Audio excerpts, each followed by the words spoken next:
৭৬ বছরে দেশে টানা গরমের রেকর্ড, আরও ৪-৫ দিন অব্যাহত থাকার আভাস। বৃষ্টির জন্য বিভিন্ন জায়গায় ইস্তিসকার নামাজ আদায়। রোহিঙ্গা প্রত্যাবাসনে সহায়তার আশ্বাস থাইল্যান্ডের। সরকারি পাসপোর্টধারীদের ভিসা অব্যাহতি চুক্তি সই, সম্পর্ক আরও জোরদারের আশা দুই প্রধানমন্ত্রীর। বিএনপিকে ছাড়া ভালোই চলছে গণতন্ত্র ও নির্বাচন, বলেছেন ওবায়দুল কাদের। সরকার সফল, বিরোধী মত দমনে ব্যর্থ, সীমান্ত হত্যা বন্ধে অভিযোগ বিএনপির। দেখছিলেন বিআরবি কেবল সংবাদ শিরোনাম, এবারে বিস্তারিত। টানা ৪২ ডিগ্রির উপরে তাপমাত্রা অব্যাহত চুয়াডাঙ্গায়। জনজীবনে হাঁসফাঁস অবস্থা, তীব্র তাপপ্রবাহে নাকাল সারা দেশের মানুষ। সবচেয়ে বেশি বিপাকে শ্রমজীবীরা। প্রতিনিধিদের পাঠানো তথ্য ছবিতে ডেস্ক রিপোর্ট। তপ্ত রোদে পুড়ছে চারপাশ, তীব্র গরমে অস্বস্তি বেড়েই চলেছে। এক সপ্তাহের বেশি সময় ধরে অব্যাহত তাপদাহে বিপর্যস্ত চুয়াডাঙ্গার জনজীবন। শুক্রবার জেলার সর্বোচ্চ তাপমাত্রা রেকর্ড করা হয় ৪২.৭ ডিগ্রি সেলসিয়াস, যা এ মৌসুমের সর্বোচ্চ। গরমে একটু স্বস্তি পেতে গাছের ছায়া, ফুটপাতের অস্বাস্থ্যকর পানীয় ভরসা সাধারণ মানুষের। তীব্র গরমে হাসপাতালে বাড়ছে গরমজনিত রোগীর সংখ্যা। আবহাওয়ার রুদ্র রূপের সাথে টিকে থাকা কঠিন হয়ে পড়েছে সাধারণ মানুষের জন্য।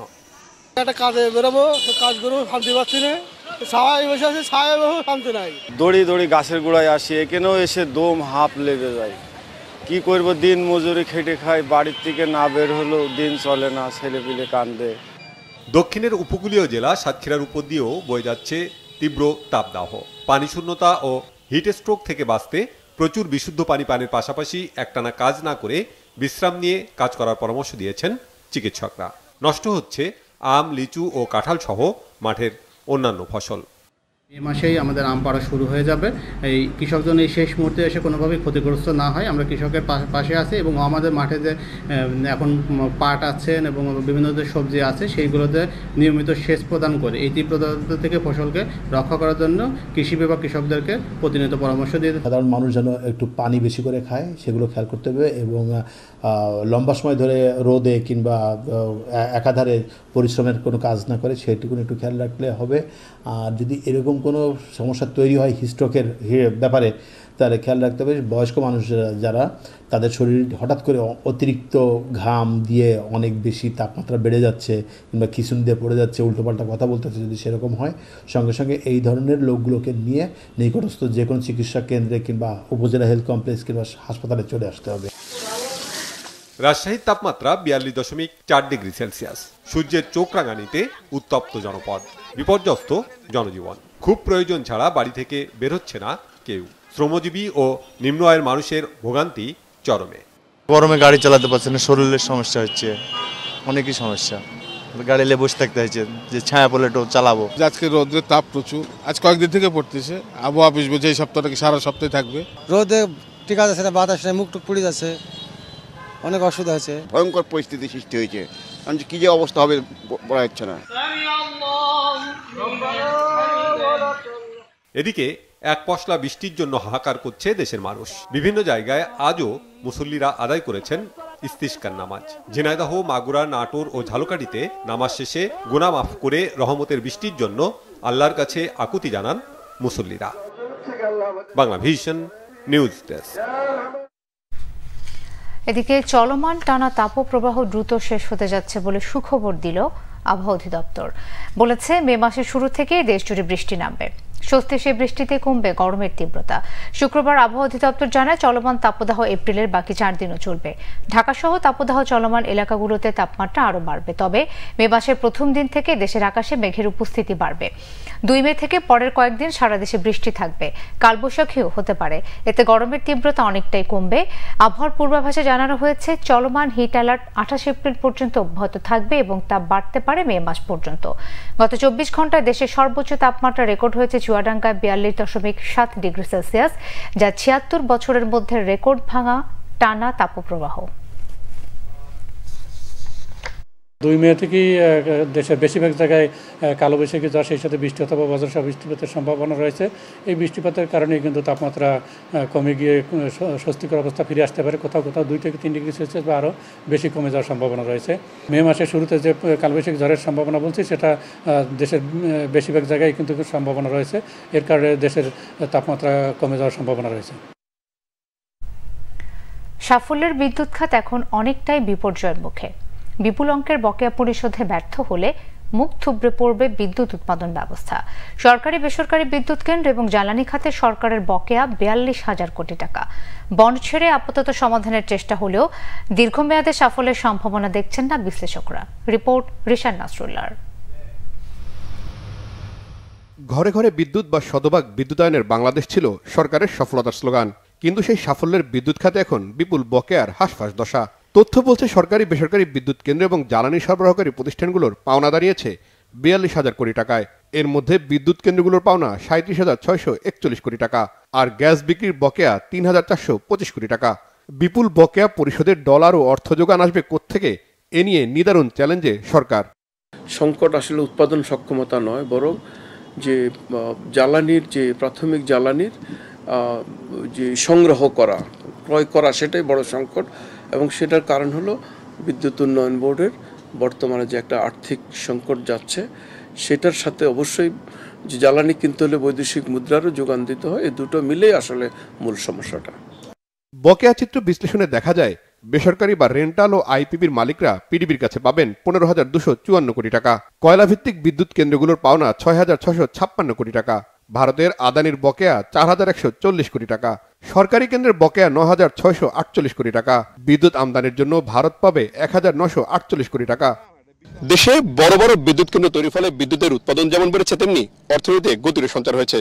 কিন্তু জ্বালানির আমদানি নির্ভরতায় এখানে অর্থের যোগান নিশ্চিতে চ্যালেঞ্জের মুখে রয়েছে সরকার। এই চ্যালেঞ্জ মোকাবেলা করতে না পারলে আগামীতে বিদ্যুৎ খাত নিয়ে যে গভীর সংকট তৈরি হবে সেটি নিশ্চিতভাবে বলা যায়। বিশ্লেষকরা বলছেন বকেয়া পরিশোধে ব্যর্থ হলে আরও বিপর্যস্ত হয়ে পড়বে বিদ্যুৎ খাত।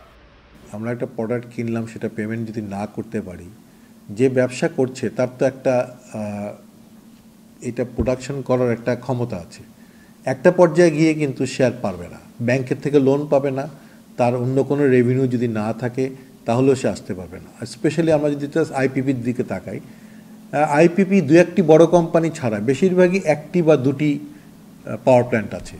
তাদের হয়তো অনেকেরই অল্টারনেট কোনো সোর্স নাই ইনকামের, তাদের একটা বিরাট অংশ বকেয়া পড়েছে। মাতার বাড়ি তো নতুন শুরু হওয়ার পরেও প্রচুর বাকি পড়ে গেছে। অর্থাৎ এই যে আমরা চলছে এইভাবে, একটা পর্যায়ে গিয়ে কিন্তু বিভিন্ন কোম্পানি আমরা দেখতে পাচ্ছি সবগুলো ক্ষেত্রেই টাকার অভাবে আমরা পয়সা দিতে পারছি না, তো সেটা কিন্তু বন্ধ হয়ে যাবে এবং তখন ডেফিনেটলি একটা বড় ধরনের বিপদের মধ্যে আমরা পড়ব। বিদ্যুতের চাহিদা বাড়ছে, জ্বালানির চাহিদা বাড়ছে, এটা বাস্তবতা। এখন এই অবস্থায় অর্থটা আসবে কোত্থেকে? তার কারণ বড় রকম একটা বাজেট ঘাটতির মধ্যে বা বিশেষ করে যে রাজস্ব ঘাটতির মধ্যে এখন আমরা আছি, এবং এই কারণেই কিন্তু আসলে যে বন্ড ছেড়ে আসলে অর্থায়নের ব্যবস্থা করতে হচ্ছে। এগুলা একটা বড় রকমের চাপ তৈরি করতে পারে সামনের দিনগুলোতে আসলে এই বিদ্যুৎ জ্বালানি দুটো খাতেই। এবং বিশেষ করে আমি বলবো যে বিদ্যুৎ খাতে হয়তো আগামী কয়েক মাসের মধ্যেই দেখা যাবে যে একটু পুনর্বিন্যাস করতে হচ্ছে, মানে হয়তো একটা বড় রকমের লোডশেডিংয়ের মধ্যে দিয়ে হলেও হয়তো যেতে হতে পারে। এবং সেটার কিন্তু যে ইমপ্লিকেশন ইকোনমিতে, বিশেষ করে যে শিল্প বাণিজ্য এগুলোর ক্ষেত্রে, তখন কিন্তু সেটা আসলে সামাল দেওয়া কঠিন হবে। বর্তমান সংকটের জন্য প্রতিযোগিতা ছাড়া ব্যয় বাড়িয়ে বিদ্যুৎ কেন্দ্র স্থাপন এবং ক্যাপাসিটি চার্জের দায় রয়েছে বলেও মনে করেন বিশ্লেষকরা। রিশান নাসরুল্লাহ, বাংলাভিশন, ঢাকা। রোহিঙ্গা প্রত্যাবাসনে বাংলাদেশকে সহযোগিতার আশ্বাস দিয়েছেন থাইল্যান্ডের প্রধানমন্ত্রী শ্রেথা থাভিসিন। শুক্রবার প্রধানমন্ত্রী শেখ হাসিনার সঙ্গে বৈঠকে তিনি এই আশ্বাস দেন। দুই নেতার উপস্থিতিতে সরকারি পাসপোর্টধারীদের জন্য ভিসা অব্যাহতি চুক্তি, জ্বালানি, পর্যটন ও শুল্ক সংক্রান্ত পারস্পরিক সহযোগিতার বিষয়ে সমঝোতা স্মারক সই হয়েছে। মুক্ত বাণিজ্য নিয়ে আলোচনা শুরু করতে দুই দেশের মধ্যে একটি লেটার অফ ইন্টেন্টও সই হয়। চলতি বছরে দেশটির সঙ্গে সই হবে একটি মুক্ত বাণিজ্য চুক্তি। থাইল্যান্ড থেকে বিস্তারিত জানাচ্ছেন সৈয়দ আব্দুল মুহিত। বাংলাদেশ ও থাইল্যান্ডের সম্পর্ক এখন ব্যাংককের রেকর্ড উষ্ণতাকেও ছাড়িয়েছে। দেশটির প্রধানমন্ত্রীর কার্যালয় গভর্নমেন্ট হাউসে উষ্ণ অভ্যর্থনা দেয়া হয় বাংলাদেশের প্রধানমন্ত্রী শেখ হাসিনাকে। লাল গালিচার সংবর্ধনা জানায় থাই প্রধানমন্ত্রী শ্রেথা থাভিসিন। বাংলাদেশের প্রধানমন্ত্রীকে থাই সশস্ত্র বাহিনীর একটি চৌকস দল গার্ড অব অনার প্রদান করে। প্রধানমন্ত্রী গার্ড পরিদর্শন করেন। এরপর দুদেশের প্রধানমন্ত্রী শেখ হাসিনা ও থ্রেসা থাবিসিন একান্ত বৈঠক করেন। পরে পারস্পরিক স্বার্থ সংশ্লিষ্ট নানা বিষয় নিয়ে দ্বিপক্ষীয় বৈঠক হয়। সরকারি পাসপোর্টধারীদের জন্য ভিসা অব্যাহতি চুক্তিতে সম্মত হয়। এছাড়াও জ্বালানি, পর্যটন, শুল্ক সংক্রান্ত পারস্পরিক সহযোগিতার বিষয়ে সমঝোতা ও মুক্ত বাণিজ্য নিয়ে আলোচনা শুরু করতে দুই দেশের মধ্যে লেটার অব ইন্টেন্ট এ সম্মত হয় বাংলাদেশ ও থাইল্যান্ড। পরে দুই দেশের সরকার প্রধানের উপস্থিতিতে চুক্তি ও সমঝোতা স্মারকে সই করে ঢাকা ও ব্যাংকক। এ সময় যৌথ সংবাদ সম্মেলন করেন দুই দেশের প্রধানমন্ত্রী। এ সময় শেখ হাসিনার সফরকে ঐতিহাসিক বলে উল্লেখ করেন থাইল্যান্ডের প্রধানমন্ত্রী। রোহিঙ্গা প্রত্যাবাসনে বাংলাদেশকে সহযোগিতার আশ্বাস দেন থাই প্রধানমন্ত্রী। Thailand appreciates Bangladesh's role in providing humanitarian assistance for displaced Rohingya since 2017. Thailand has also given our support towards Bangladesh's endeavor in order to achieve a sustainable solution in this matter. প্রধানমন্ত্রী শেখ হাসিনা বাংলাদেশের সাথে থাইল্যান্ডের ঐতিহাসিক সম্পর্ক তুলে ধরেন। তার সফরের মধ্য দিয়ে দুই দেশের সম্পর্ক আরও জোরদার হবে বলে মনে করেন প্রধানমন্ত্রী। His official visit will remain a milestone in our bilateral relations. It has ushered in a new era of fruitful partnership between our two countries. প্রস্তাব দেন বাংলাদেশের পর্যটন, খাদ্য প্রক্রিয়াকরণ ও স্বাস্থ্য খাতে থাই বিনিয়োগের সহযোগিতার। I assured the Prime Minister to take the necessary measures for investment facilitation and ease of doing business in Bangladesh. I propose to the Thai side to invest in our special economic zones and high-tech parks and to take one special economic zone exclusively for Thailand. থাই প্রধানমন্ত্রীকে বাংলাদেশ সফরের আমন্ত্রণ জানান প্রধানমন্ত্রী শেখ হাসিনা।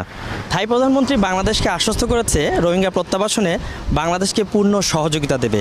একই সাথে ব্যবসা, বাণিজ্য, বিনিয়োগে বাংলাদেশের পাশে থাকার অঙ্গীকার করেছে আসিয়ানভুক্ত দেশগুলোর অন্যতম প্রভাবশালী এই দেশ Thailand. Syed Abdul Muhit, Banglavision, Bangkok, Thailand. এদিকে বিদেশে দেশের ভাবমূর্তি উজ্জ্বল করতে প্রবাসী আওয়ামী লীগের নেতাকর্মীদের নির্দেশনা দিয়েছেন প্রধানমন্ত্রী শেখ হাসিনা। ব্যাংককের স্থানীয় সময় শুক্রবার বিকেল 4টার দিকে প্রবাসী বাংলাদেশি ও স্থানীয় আওয়ামী লীগের নেতাকর্মীরা ফুল দিয়ে শুভেচ্ছা জানান প্রধানমন্ত্রীকে। এ সময় থাইল্যান্ড আওয়ামী লীগকে আরও শক্তিশালী করতে নেতাকর্মীদের দিক নির্দেশনা দেন তিনি। পাশাপাশি থাইল্যান্ডের সংগঠনকে আরও গতিশীল করতে প্রয়োজনীয় পদক্ষেপ নিতে পররাষ্ট্রমন্ত্রী ও দলের যুগ্ম সাধারণ সম্পাদক ডক্টর হাসান মাহমুদকে দায়িত্ব দেন আওয়ামী লীগ সভাপতি। এ সময় প্রবাসীদের ব্যবসা বাণিজ্যের খোঁজ খবর নেন এবং থাইল্যান্ডের ব্যবসায়ীদের বাংলাদেশে বিনিয়োগ করতে পরামর্শ দেন সরকার প্রধান।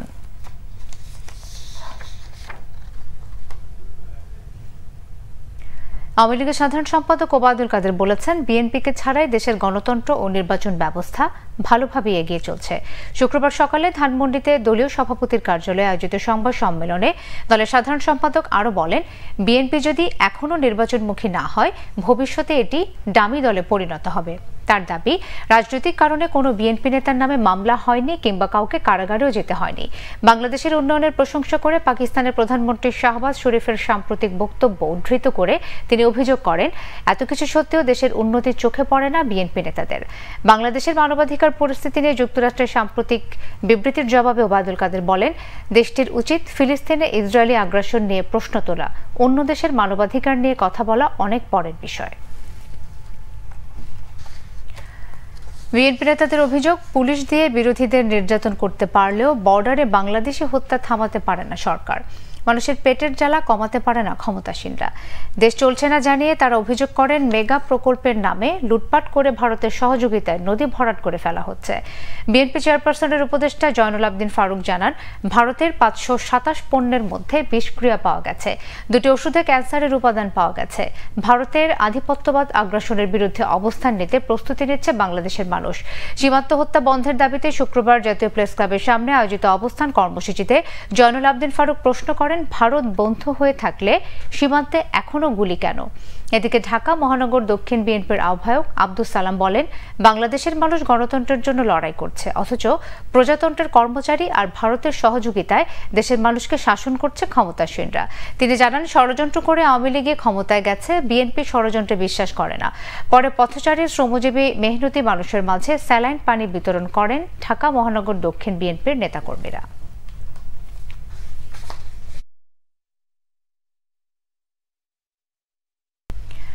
সংবাদ শেষ করব বিআরবি কেবল শিরোনামগুলো আরো একবার জানিয়ে। ৭৬ বছরে দেশে টানা গরমের রেকর্ড, আরো ৪-৫ দিন অব্যাহত থাকার আভাস।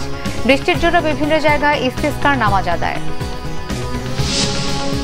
রোহিঙ্গা প্রত্যাবাসনে সহায়তার আশ্বাস থাইল্যান্ডের। সরকারি পাসপোর্টধারীদের ভিসা অব্যাহতি চুক্তি সই। সম্পর্ক আরো জোরদারের আশা দুই প্রধানমন্ত্রীর।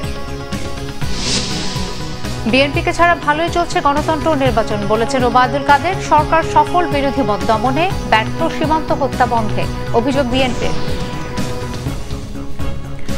এই ছিল এখনকার মতো, পরের সংবাদ সকাল 7:30টায় দেখার আমন্ত্রণ রইল। এছাড়া বাংলা ভিশন সংবাদ ও সংবাদ সংশ্লিষ্ট অনুষ্ঠান দেখতে ভিজিট করুন www.bvnews24.com ও facebook.com/banglavisionnews এবং সাবস্ক্রাইব করুন youtube.com/banglavisionnews।